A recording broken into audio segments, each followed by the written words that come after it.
Hi, y'all. I'm Barry Hack. Today, we're going to be talking about servant leadership again, with Jesus again setting the example. And I need you to kind of put some history goggles on today to look at this. Today, we really don't have soldiers coming around us and forcing us to do something or taking money out of our homes. That's just not we live free lives here in America. It's amazing. So it's kind of hard to imagine what it was like back in biblical times and when this particular scripture was written. Again, this scripture that we're going to be looking at today, it's an ancient text.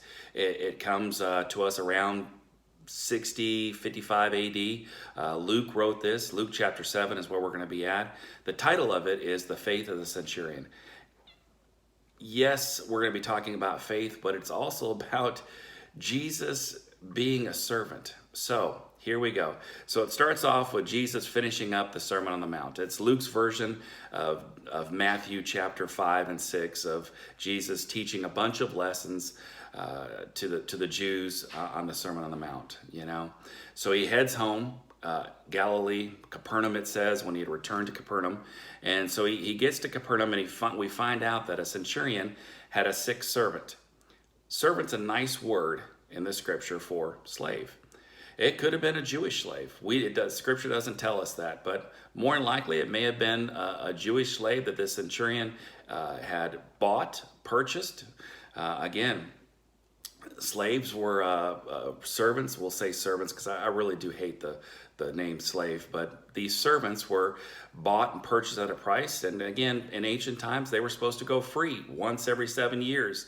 But as we find out from scripture, the Israelites weren't exactly following some of the laws that God had laid down earlier. So we don't know how long this servant had been with the centurion. And we just know that he was sick. And so the centurion sent some elders of the Jew.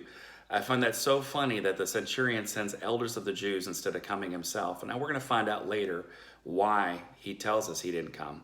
But as it stands right now, excuse me, he sends elders of the Jews to go and beg Jesus to come. And the elders go to Jesus and they tell him, this guy's built our synagogue. He loves us Jews. Really, he deserves every bit of your attention. Please come and help him and heal his servant. So let's talk about two types of people that the Jews hated. And this is back in ancient times. They hated tax collectors. Why? Tax collectors, they extorted money too. Your taxes are 500. Well, I need to make some money, so it's 1,000 now. And usually they were Jewish people. Sometimes they were Gentiles, but here these people are trying to make a killing off their own people, so they were detested. The other ones, Roman soldiers. Roman soldiers occupied all of Israel. Remember, Israel wants to be free like all of us. We want to be free. We're free in America. We can't even imagine what it's like to have a soldier come into our house and say, hey, you owe me $500 or $1,000 or 10,000 or whatever, and you've got to pay them on the spot. If you don't, they take you off to jail. They can beat you. They can do whatever they want and get away with it. And so again, two types of people hated: Roman soldiers, tax collectors. So here we got this Roman centurion sending elders of the Jew to Jesus, again, Jesus a Jew, to ask Jesus to come and heal his servant. He'd heard all about Jesus, healing the blind, the lame, all kinds of miraculous powers abounding in this man. And so Jesus goes with. Now, Jesus could have done something. He could have said, no, I was sent again to the lost sheep of Israel. I'm not going to go help this Gentile out. Do you guys realize what these Romans are doing to you? They knew all this already. Jesus doesn't complain. He goes along because it's another human being's life. And not only because of that, I'm sure there's some other reasons, but he goes along.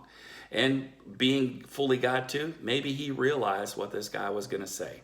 And he wanted it as a chance to teach his own people about faith.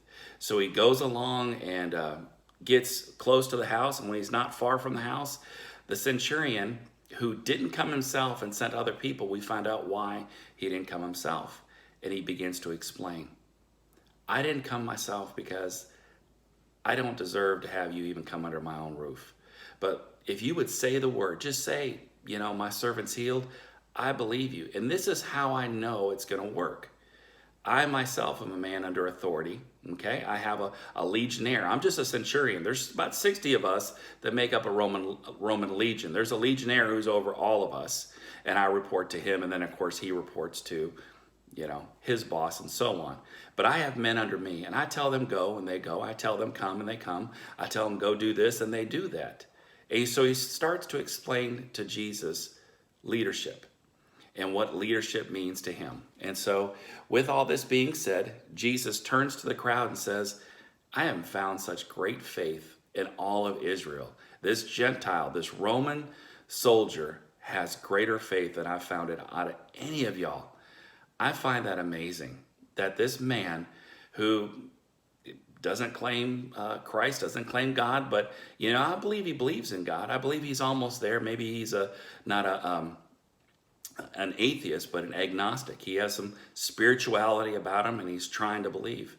So Jesus tells him, hey, the word's done. The servants who came to get Jesus and bring him there went back home and found out the servant's healed.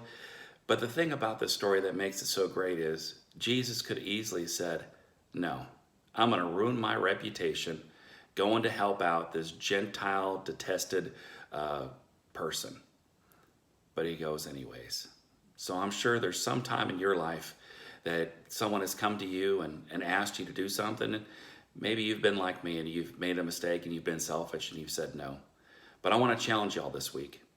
When people come and ask something of you and ask you to go do something, and let's just say you're busy or maybe you just don't want to do it, get up and go help. This story has a lot of instances in it. Faith, and again, God never asked for blind faith. He asked for faith, belief, and he shows you in your heart when you came to know Christ, you had that feeling inside of you, that cleansing feeling. Again, that's not blind, that's real. For this man right here, the centurion, he knew Jesus could do it. He believed because he knew Jesus was a man of authority, a man in a position of leadership, and he could do anything. So this week as you go out there, just do without question. Help those who are in need. Give of your time, give of yourself. That's being a servant leader. Be like Jesus. Give. Love you guys. Thank you for watching. Sorry for the shorter video this week, but I hope the point is clear. Give of yourself. Be a servant leader. Love y'all. Talk to you later. Bye.